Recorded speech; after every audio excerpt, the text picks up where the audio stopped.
Ms. Croteau, the floor is yours. Thanks, Jesse. Hello, everybody, and welcome to our SEEDS presentation on powerful public speaking. As Jesse said, my name is Tammi Croteau. I am one of the Learning Management Officers in our Learning and Development Division, and I am here to help navigate this journey through the sometimes intimidating field of public speaking. I am a retired National Guard officer, and I have a background in personnel administration, public affairs, explosive ordnance disposal, a little bit of everything. I came to the VBA earlier this year from the General Services Administration, where I spent the past 7 years working on various programs related to employee engagement, training, and leadership development. And I also serve as a personal and professional development coach for federal employees. Public speaking has been a big part of my work for many, many years, but I was not always as happy about that as I am now. So we have a really large audience today. So a quick question for you before we get started. And Jesse's going to put up a little poll here for you. How do you feel right now about public speaking? Go ahead and click on the link that is closest to how you feel about it, and we'll see if we can show you where you lie along with everyone else.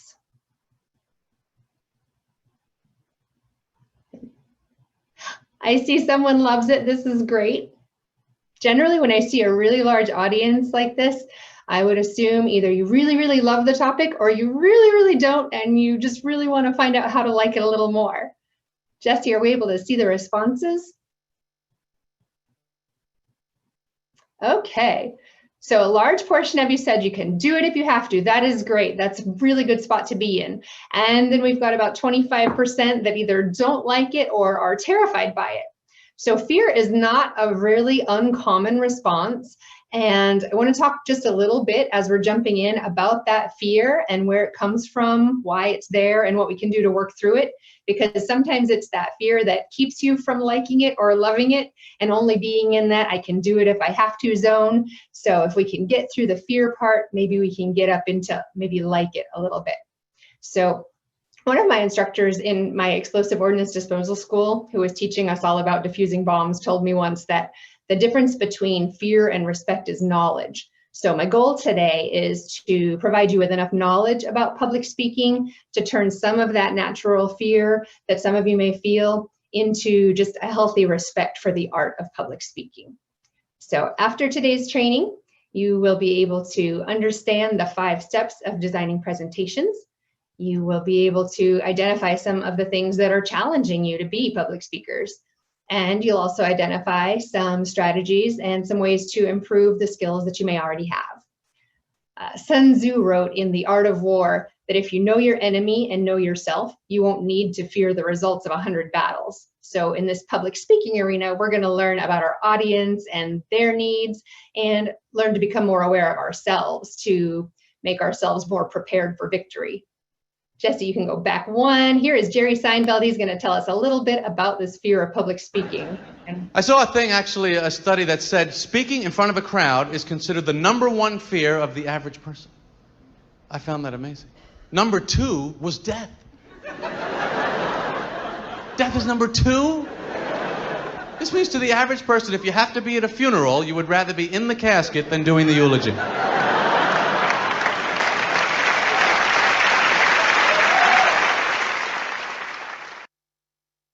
So hopefully those of you who are totally terrified of public speaking are not quite that afraid, but might be hard to believe coming from me when my job is all about talking to big, huge groups of people. But I'll give you a little bit about where I'm coming from so that you can see that I'm sort of in the same boat as many of you.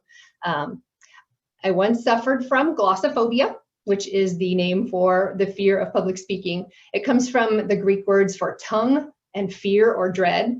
And I want you to keep that definition in mind as we go through this session, because yes, the tongue is a very powerful thing, but it is yours to control. So my quick little story on public speaking. I have always loved learning. I started taking college classes when I was still in high school. So I was ready to, graduate from community college. By the time I was 17, I was gonna just jump full force into the world and get things done. The only thing that stood in my way was this public speaking requirement. Ugh, just the thought of it like turned my stomach. I couldn't stand it. So I delayed and I delayed, and it took until about 5 years after I graduated from high school for me to finally register for this class. And it was when I was convinced that there was probably no one left on campus that even knew who I was because I was so scared. Got there on the first day, hated it. Palms were sweaty, everything was shaky. It was just miserable. I thought I was going to pass out or throw up or something. It was really bad just thinking about having to do those speeches. I wasn't the only one, obviously. During our breaks and everybody would just get together and talk about how nervous we were. So it was easy to see that this was a common fear. The instructor was fantastic. She gave us plenty of options for our first presentation. And one was to do a demonstration of something that we enjoyed. So I had been a flag twirler, color guard captain in high school. And since I really enjoyed choreography, I thought, I can burn a good 30 seconds of the presentation time twirling my flag and having fun, so I won't have to talk during that part. So that's what I decided I was going to do. I wrote out my speech, using a process that I'm going to show you here in just a couple of slides. And I rehearsed and I rehearsed and I was ready to go. And of course, had everything memorized, but still used note cards because I was that terrified. When speech day came, I realized it was pretty awesome that no one there really knew me, because that meant that they didn't have any expectations. They didn't know whether or not I liked speaking or was good at it. So the only expectations I was really up against at that point were my own. So I decided to just fake it, pretend I was confident, and I threw on a smile and I volunteered to go first. And yeah, it wasn't perfect, but I survived and I learned a lot.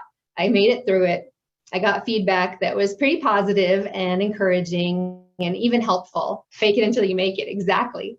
So sometimes we have to give ourselves those opportunities to develop, to be seen and be heard, to face the fear in order to grow.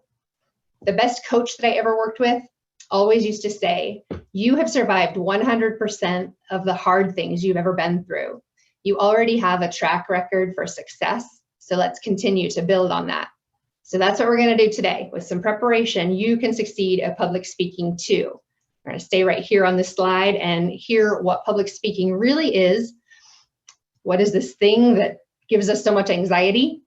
It is just an organized, face-to-face, prepared, intentional, purposeful attempt to persuade a group of 5 or more through words, physical delivery, and at times visual or audio aids. Of all those words, it's usually the face-to-face and the group parts that intimidate us the most, even in a virtual setting when we have these computer screens separating us. But it's really all these highlighted words that are the important ones. So we're going to focus on those, the behind-the-scenes part of public speaking, where we can build up some confidence. There were 2 scholars of public speaking in the early 20th century, Edwin Dubois Schroeder and James Albert Winans. And they described public speaking simply as an enlarged conversation. It's not quite as simple as your everyday casual conversation among friends, but it's also not as complex as a big theatrical performance.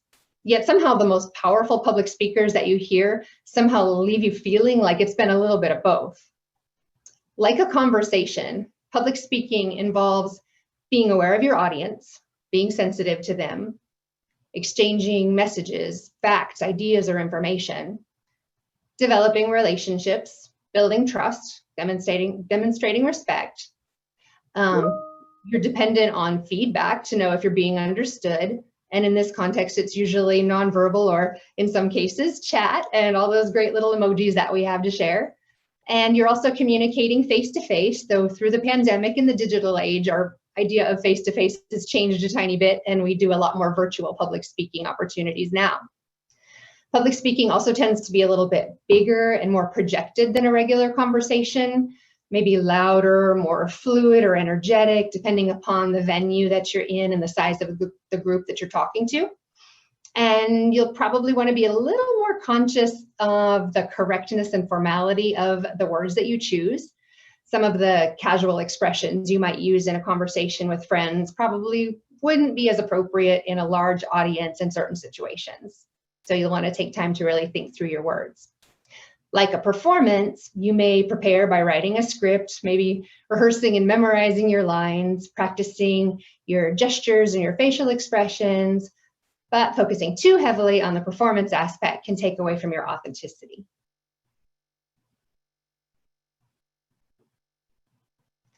Amy Edmondson is the leading expert on psychological safety. She recently presented a mini masterclass for the Harvard Business Review's Leaders Who Make a Difference webinar that I was able to attend. I got a chance to ask her a few questions to help set us up for success in this presentation, as well as one of my other classes. Amy Edmondson said that it is human nature that is the biggest threat to psychological safety, because we have this inherent fear of speaking up, particularly in the work environment, because of this hierarchy that we place so much value on. It's really our own nature that challenges our ability to be powerful public speakers, because we don't feel safe. We don't feel valued. We don't believe that our ideas will make a difference or that we'll have a positive impact. So Amy Edmondson continued that we often believe that the cost of speaking up could be detrimental to our reputation, our self-worth, maybe even our career. But the cost of being silent is nothing. So we choose the silence because it's safe and it won't cost us anything. We really need to work on reversing that cost perception, and our leaders can set the stage for that to happen by promoting psychological safety in our teams. In a psychologically safe environment, people feel safer to speak up. Differing opinions are welcome, risks can be taken, failure is okay. This is where you would want to practice your public speaking. Art and science, I like that, yes. Scholars in the University of Wisconsin published an article called Public Speaking Anxiety in 2015 that explained some of the ways that we sabotage our success with our own thinking patterns. Identifying these gremlins can help you to overcome them. And this is something that we work on a lot in coaching. I've included a link in our resources slide, and I think Jesse's got a Word document with all of our references that he can share with you as well, to a site called positiveintelligence.com, where you can take a little quiz, there's no charge, and it helps you to identify your own gremlins so that you can be aware of them and hear what it is that you tell yourself in your head that may or may not always be true and may be holding you back. There's a few common ones. The all or nothing mindset. This is the perfectionist within us. I know mine is typically always there. And that perfectionist says, if it's not perfect, it's a total failure. It's unrealistic and unattainable, but it's something that is something I feel quite often, and probably several of us do. Overgeneralization. This is the belief that the way things are is the way they will always be. So for instance, I had one bad experience with public speaking where I tripped over my tongue and totally embarrassed myself, and something awful happened during this presentation. So I know that's going to happen every time. That's overgeneralizing. It's false evidence appearing real. We think this way, and sometimes we even make things happen that way because we believe it so much, but it doesn't have to be true. Fortune telling. That's the tendency to anticipate that things are going to turn out badly no matter how much you prepare. And for some reason, negative thought is so much easier to believe sometimes than the positive. So we feed into that and we play into it and we let it win. But we do have the power to change that. Do any of those resonate with you? Are there any other thought patterns that have gotten in your way? Feel free to type some things in the chat if there's anything else that you tend to do to think yourself out of being able to do something. Those who excel in public speaking are usually very wealthy. That's a very good reason to want to get good at this, isn't it? Okay, all of those. Imposter syndrome, yes, Jessica. Fear of failure, absolutely. What if I make a mistake? Oh, I'm feeling it with you, absolutely. So these fears are all absolutely valid. Being afraid to, start breathing heavy and can't speak well. Yes, get it all out. Forgetting information, absolutely. Yep, judgments. I feel you. Comparing yourself to others, losing credibility, absolutely. So all these fears are absolutely valid and obviously things that a lot of us can relate to, but you can build your confidence by learning how to approach the task of public speaking.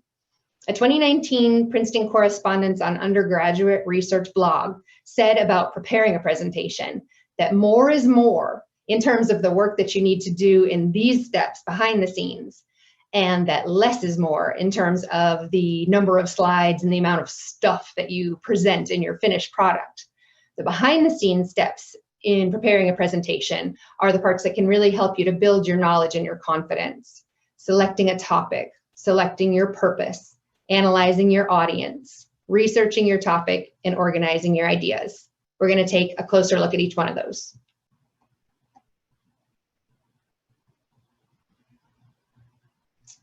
Your topic.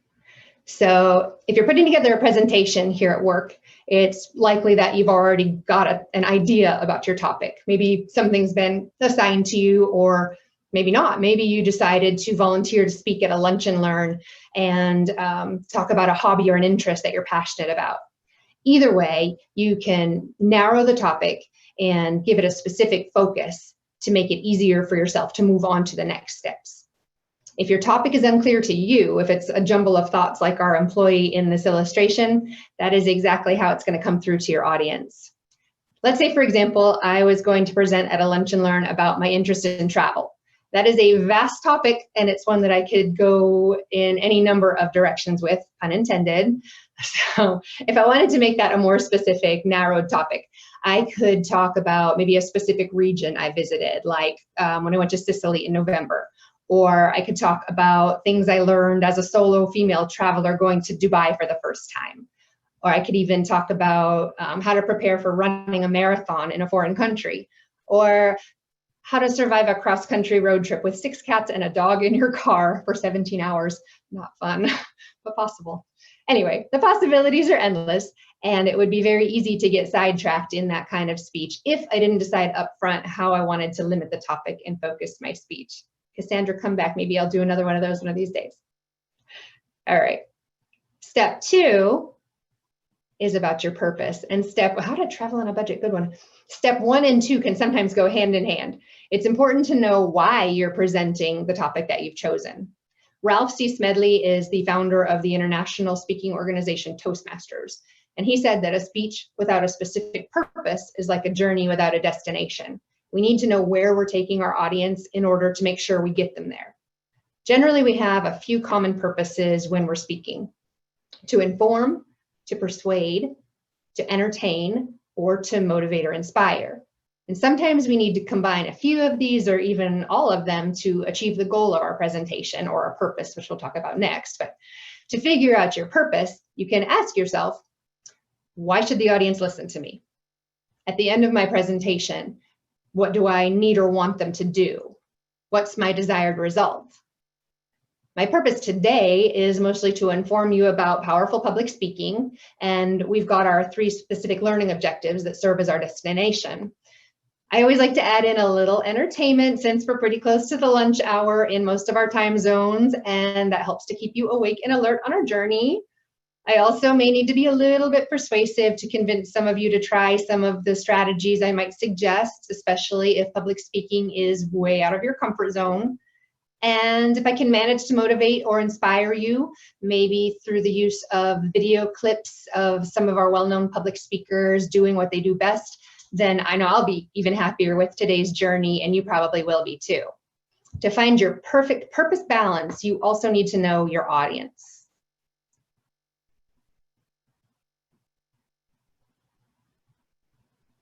When you're learning about your audience, here are some things to consider if you can.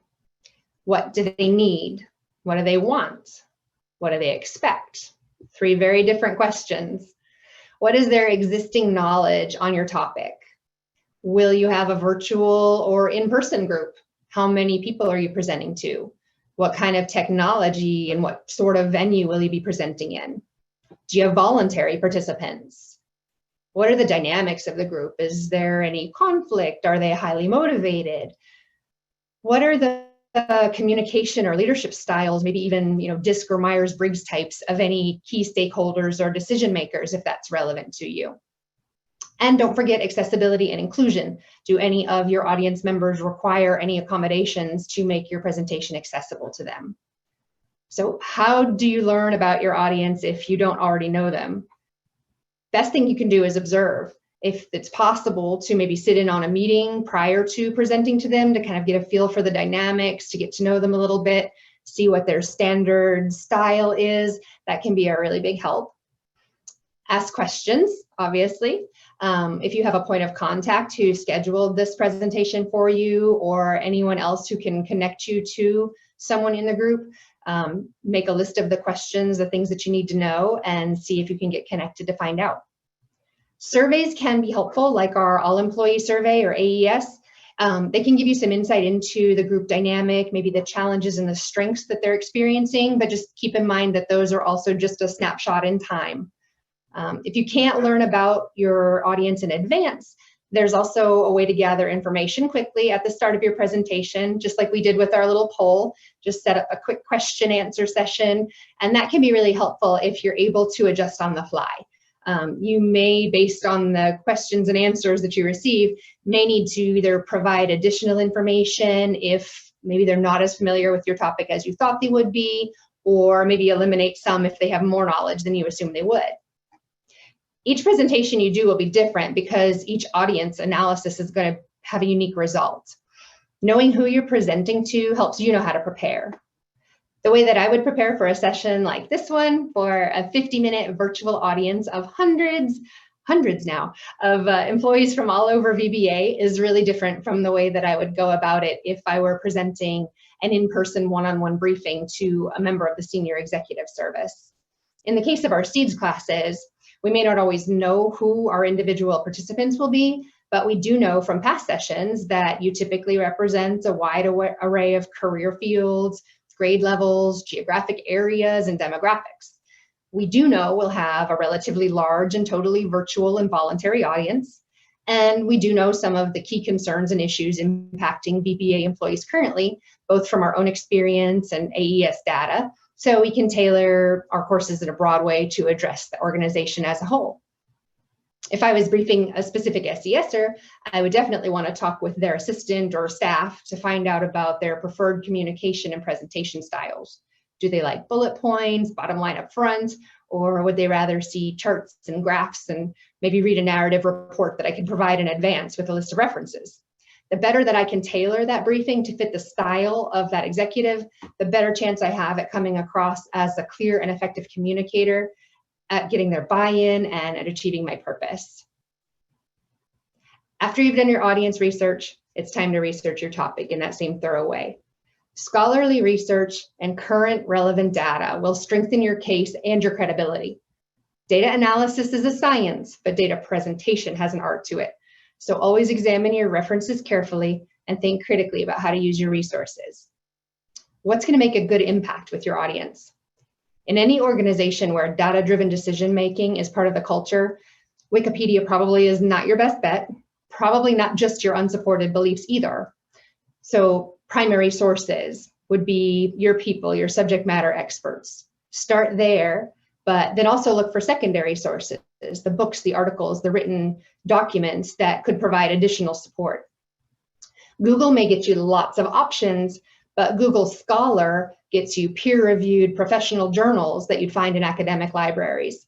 You can search for specific topics and narrow and filter by publication date to find the most current research in any field.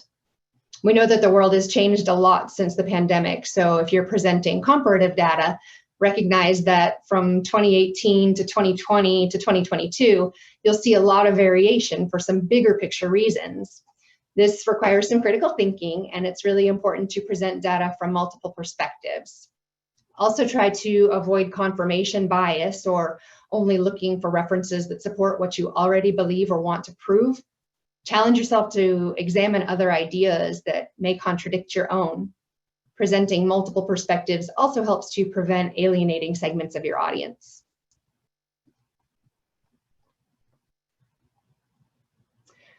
Okay, so now you've got a refined topic, you know why you're presenting, who you're presenting to, and you've got solid research to back up all your key points. Now what? Now you've got to put the puzzle pieces together logically in a way that will have the best possible impact on your audience. You may have a very busy audience with limited time. We all know that time is a very, very precious resource. The law of primacy says that people are going to remember the first thing that they hear or see. So what you present first might matter most, and it might be all that they really are there for. So have an elevator speech ready, that quick little 30-second to 60-second overview that tells them the bottom line up front, your intent, why you're there. That can come in as your introduction and let them know why they should listen to you. When you're outlining your presentation, think about your desired outcome. That's the destination at the end of your journey.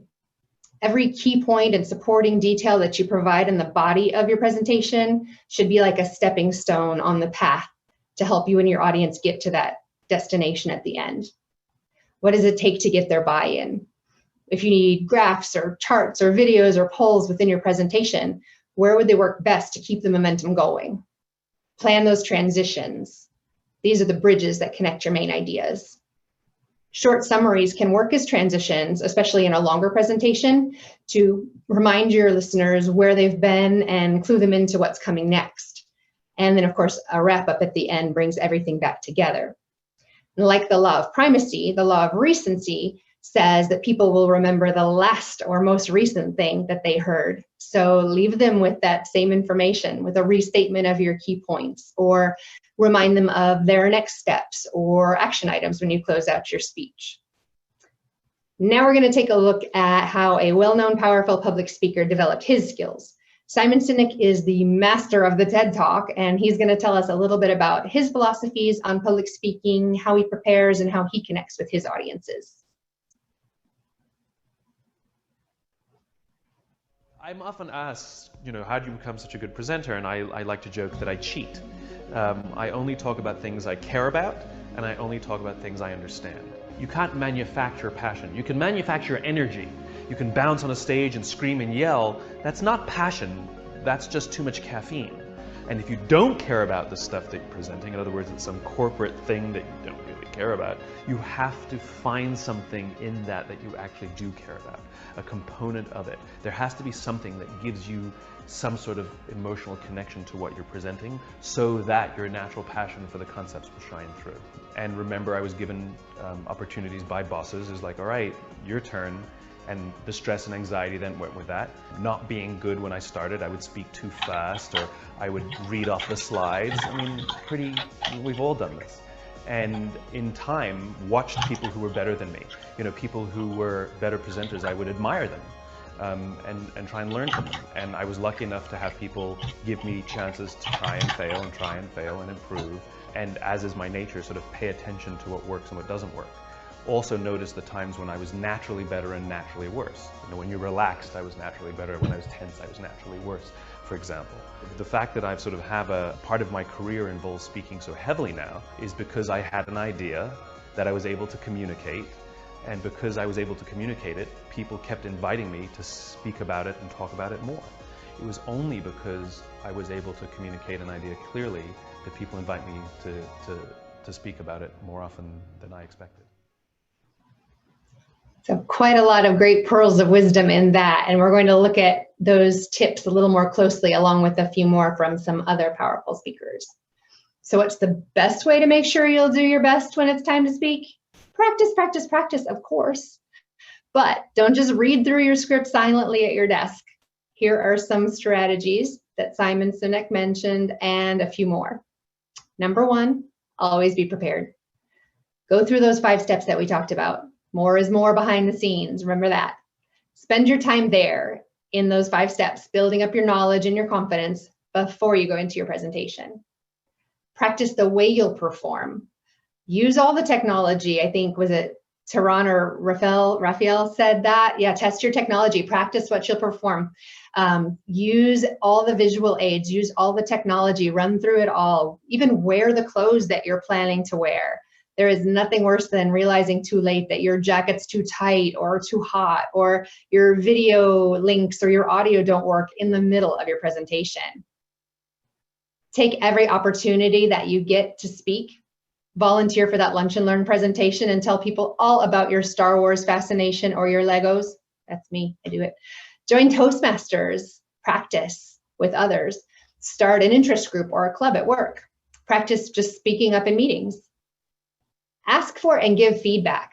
This one is invaluable, and it's something that we do constantly here in L&D before every presentation. I've done 2 run-throughs of this already with my peers. If you do invite your peers, your mentors, your supervisors for feedback, you will find some great benefits there. In a 2021 article about peer feedback on presentation skills, university professors in the Netherlands wrote that the practice of providing feedback among peers is beneficial not only for those receiving it, but also for those giving it. So it's a win-win for improving communication skills all around. Other people will point out things that you may not notice about your pace, your tone, the way you've organized your speech. The things that make absolute sense to you may not to them. They will have questions that you wouldn't have thought of. They will let you know what resonates and what falls flat, and they will make you better. Watch people who are better than you. Who are some of the speakers that you enjoy watching and listening to? And what is it that draws you to them? Anyone want to name a few in the chat? Don't take feedback personally. That's a good one. Don't speak too fast. That was one. Simon Sinek is definitely a favorite. Yes, he's all over YouTube. Les Brown.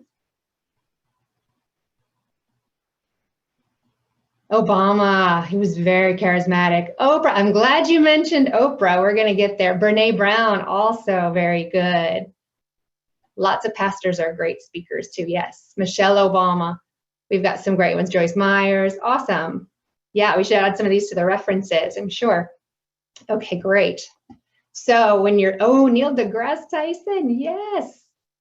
These are some good, Nelson Mandela, absolutely, through history. So when you're watching or listening to these people, really think about what it is that pulls you in. Take notes. What is it that you could take from them to emulate in your own presentations?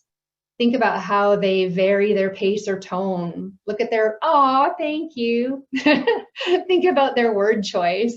What types of facial expressions or body language do they use? Do they use any visual aids, and how do they flow with those? If you were giving those great speakers feedback, what specific things would you comment on about that they did well? What would you suggest that they do differently if they were presenting to your team? So there's a little assignment for you. So finally, one of the things that Simon Sinek mentioned was that the reason he kept getting invited back to speak again was because he could communicate ideas clearly.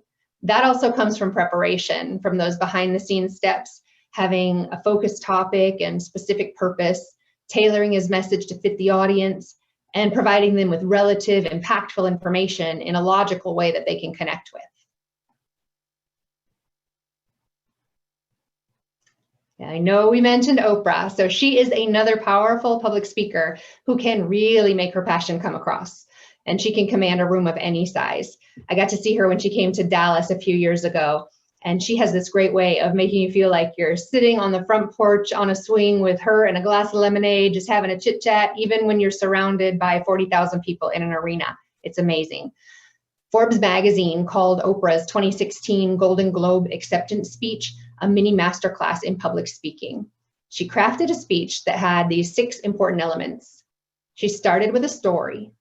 She was personal and vulnerable. She gave credit to others. She talked about what was important. She kept it short, and she cast a vision.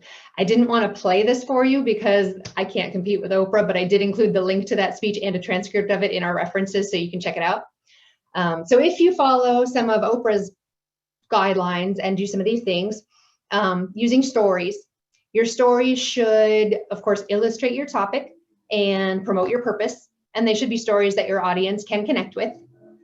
How personal and vulnerable you choose to be would depend upon what's relevant and how psychologically safe your environment is. Dr. Lee, the leader of our human capital services, always tells us as presenters in L&D that you get to choose what you give of yourself to your audience. But once you give it, it's out there. So be willing to go with it once you've done that. So I am always willing to give my military history, my Star Wars fascination, those kind of things. And I'm willing to talk about those at any time, inside or outside of a presentation. So Have your list of things and be willing to share, and then know that once they're out there, they're out there. Give credit to others. This is just like the way we would cite resources and references in research. We're not in this alone. I would never give you 50 minutes of Tammi wisdom about public speaking. I am pulling from Oprah, I'm pulling from Simon Sinek, all these great people. So we can't do this by ourselves. It's important to give the credit. Talking about what's important and keeping it short. That's that bottom line up front. That's having your key points and staying on track because you were solidly prepared. Time is one of our most valuable commodities, and we can build and show respect for our audience by something as simple as honoring the timelines with our presentations. And casting a vision. This is where you would tie your points to strategic objectives of the organization, provide a call to action, show people how they're contributing to the bigger picture. That's where the motivation and inspiration come into play, and that's what's going to make your speech memorable, and it might even help you to accomplish your purpose.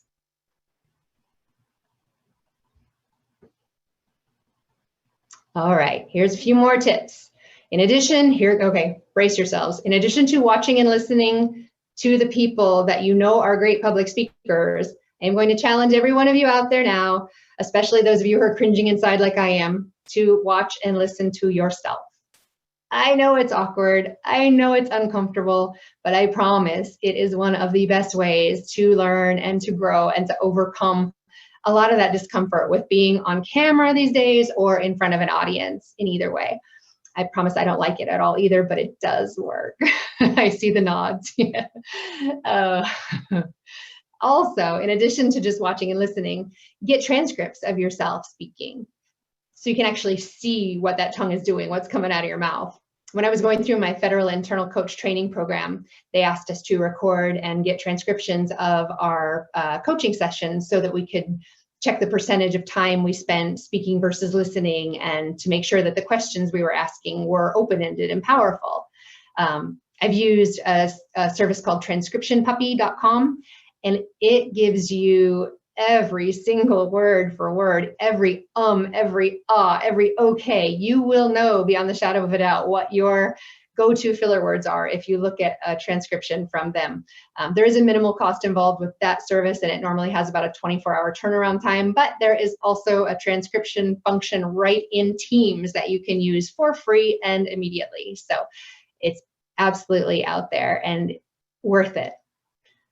It's important to know what your own little go-to filler words are, because they're part of your subconscious vocabulary. And if you're not aware of them, they're going to pop up over and over and over, and they're going to get in the way of your purpose, and they're going to cloud your message. They're going to be what you remember the most, and they're going to make it harder to go on because you're going to get too aware of them. Once you recognize them, then you can just figure out how to get rid of them. And the getting rid of them, believe it or not, is as easy as being quiet and taking a breath. It's the best possible way to fight those filler words. Silence can be scary when you're speaking because it feels like forever. But the time that it takes to just pause and take a breath, it recenters you, it can calm your nerves, can slow your pace, bring you back down if you're somebody like me who tends to get a little faster as you're getting excited or nervous. So take that time to just take that breath. If you're reading from a script or from note cards, you can even help yourself to remember to do that by writing in when to pause, or using space on your paper to show when you need to take a break. So Simon Sinek talked about one other really good thing that I wanted to mention about self-awareness. He said that you can't fake passion. You can fake energy, but not passion. And I'm out of caffeine already, so got to have that passion all the time. Self-awareness can help right here when you're given a topic that you don't really have a lot of interest in or passion about. So a former supervisor of mine, when we were doing our first interview together, she asked me what she could do to motivate me for projects that I might not find interesting. We were a property management division, and I was people person me, trainer, leadership development guru. I didn't even know what HVAC stood for. So, but I wanted her to know that I was really open to stretch assignments because I loved learning. And so I really gave that question some thought. And I said that I really like to help people. And if you've taken the DISC assessment, yes, I am a very high S. So I told her if she could find a way to let me know how I'd be helping somebody by doing these not so interesting assignments, that would be enough to motivate me. And this is how you can use self-awareness to help you find something to care about and be passionate about, even in the speech topics that might not get you feeling so passionate right away. So I had an assignment with this property management division to give a briefing about problems we were having with the elevators in our federal buildings. Not a really fascinating topic that made me want to jump around on stage for hours. But the people person in me realized that the problem with the elevators was that people were being trapped in them for hours on end. So that being able to find a solution that could keep people from being trapped inside elevators, that was something that a people person like me could be passionate about, and that was helping people. So that's how you use that self-awareness factor to get yourself the passion when it might not be obviously there in the beginning. Okay, the last point on this slide is a big one for some people. Failure. Oh, never our favorite word to hear. And it brings us back to like a lot of our biggest fears, failing in front of people. Oh, but don't let it get the best of you. Remember what my favorite coach said. Each one of you has survived 100% of the toughest things you've ever been through. You're still here and you're still going. So more than likely, you're not going to think that every speech and presentation that you do is perfect. You will probably notice and count every single filler word, every time you trip over your tongue, every time you talk too fast. You will overthink it, totally natural, but pause and breathe. Learn from that and then do better next time. That is failing forward, as Mr. Charles Moore explained to us at our HCS symposium earlier this year. That's growth. It's building your knowledge, and that can build your confidence if you let it. Believe it or not, most of the people in your audience will probably not have noticed anywhere near as many of the challenges and imperfections as you did.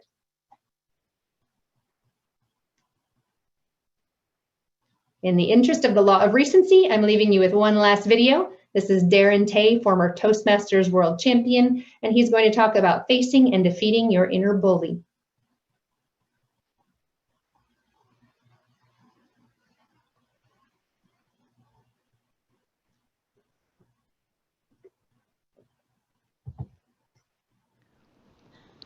Darren Tay, outsmart, outlast.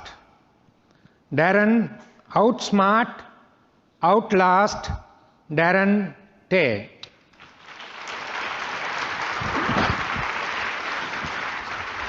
All the best.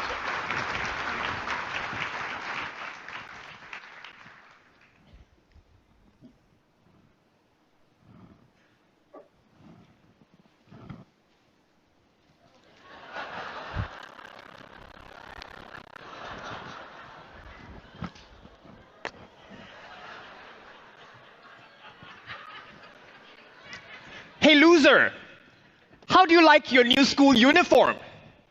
I think it looks great on you. Those were the words of my high school bully, Greg Umberfield. Now, if you're all wondering whether the underwear that Greg used was clean, I had the same question. Mr. Contest Chair, fellow Toastmasters, and anyone, including those watching worldwide, if you are looking at Calvin Klein here, stop staring. My eyes are up here.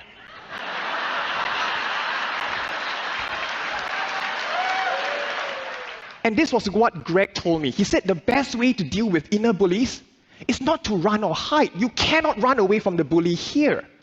The best way to deal with it is to stand firm, face it, and acknowledge its presence. When you do so, you are no longer identifying with it. You are stepping out and observing it. It's like instead of being out there in the storm, you're now in the house watching the storm.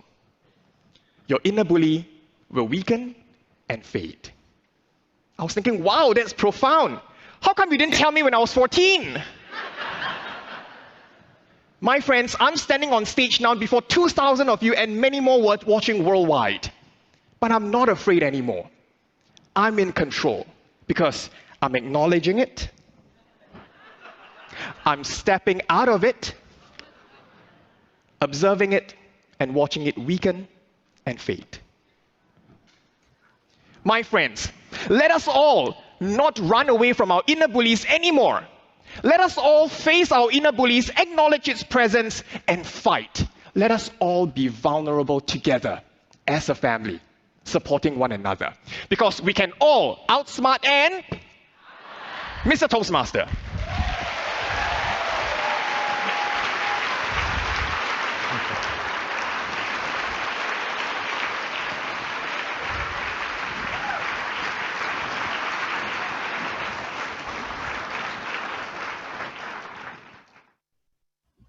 So for that 42% of you who came here today not already loving public speaking, I want you to keep that speech in mind and think about those inner voices and those gremlins that we talked about earlier and all the ways you learn to prepare yourself to win against them. Those are the bullies that you're ready to defeat now as those powerful public speakers that you know you can be.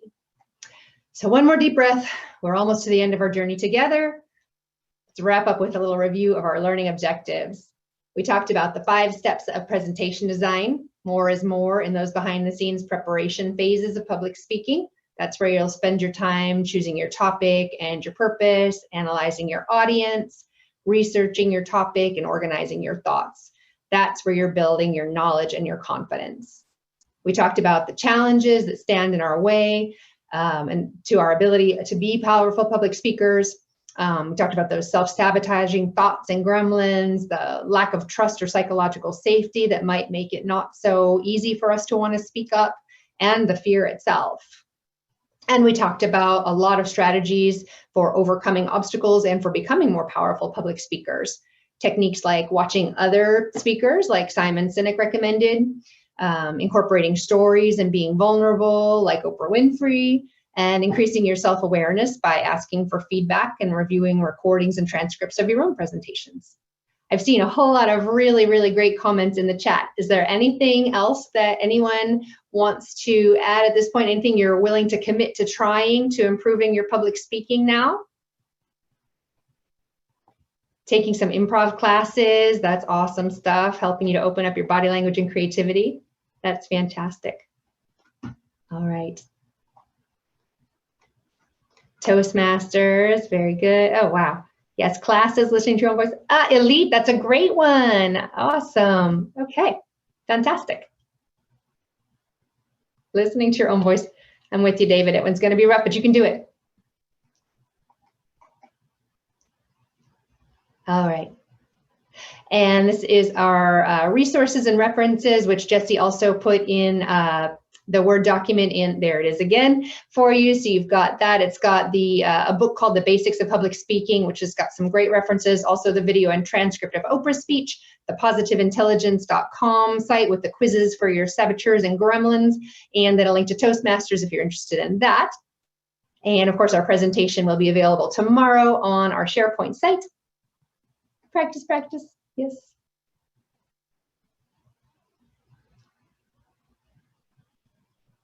And there is our SharePoint site in the chat as well.